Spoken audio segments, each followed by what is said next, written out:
The other animals humans eat, use in science, hunt, trap, and exploit in a variety of other ways have a life of their own that is of importance to them apart from their utility to us. They are not only in the world, they are aware of it and also of what happens to them.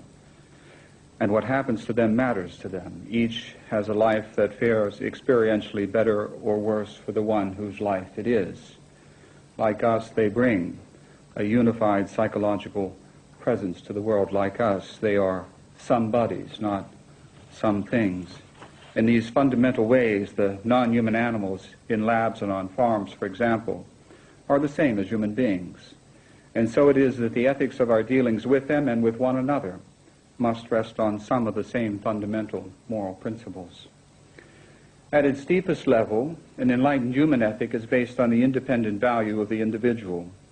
To treat human beings in ways that do not honor their independent worth, to reduce them to the status of tools or models or commodities, for example, is to violate that most basic of human rights, the right to be treated with respect.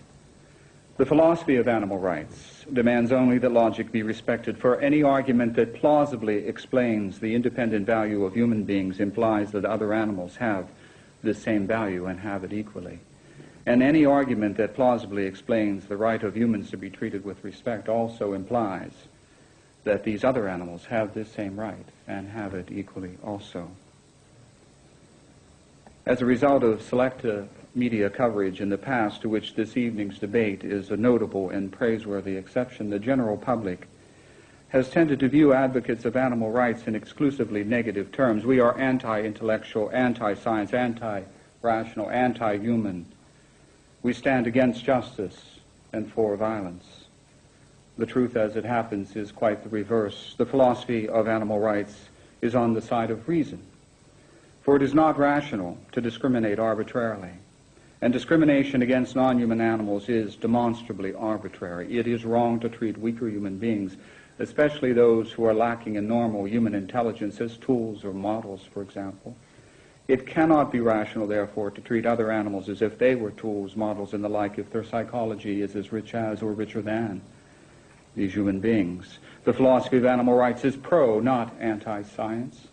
This philosophy is respectful of our best science in general and of evolutionary biology in particular.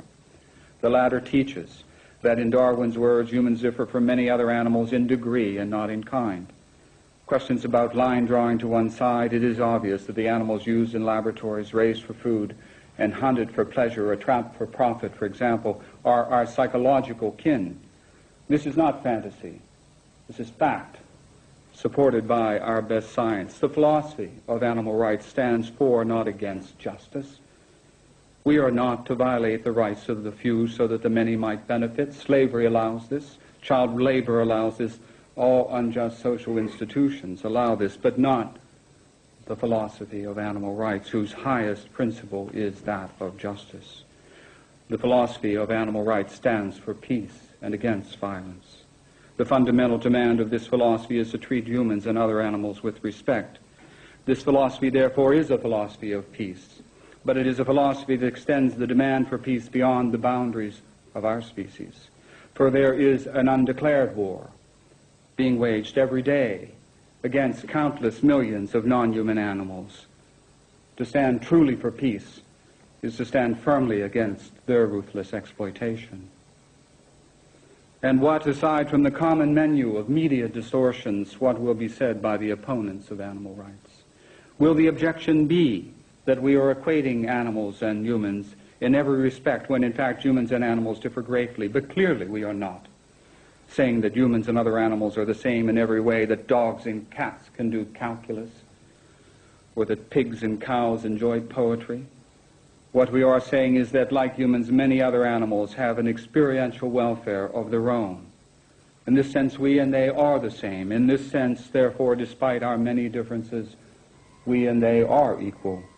Will the objection be that we are saying that every human and every animal has the same rights, that chickens should have the right to vote, and pigs the right to ballet lessons?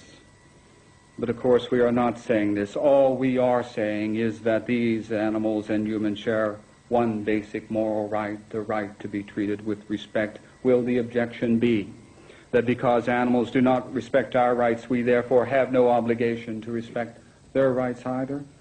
But there are many human beings who have rights and are unable to respect the rights of others. Young children and the mentally enfeebled and deranged of all ages. In their case, we do not say that it is perfectly all right to treat them as tools or models or commodities because they do not honor our rights.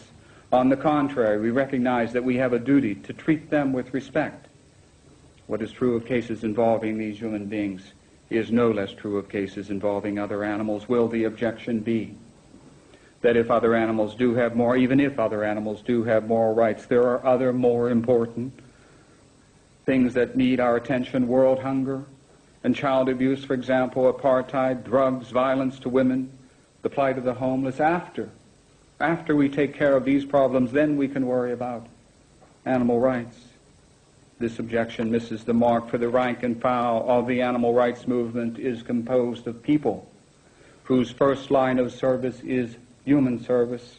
Doctors, nurses, and other healthcare professionals, people involved in a broad range of social services, from rape counseling to aiding victims of child abuse or famine or discrimination, teachers at every level of education, ministers, priests, rabbis.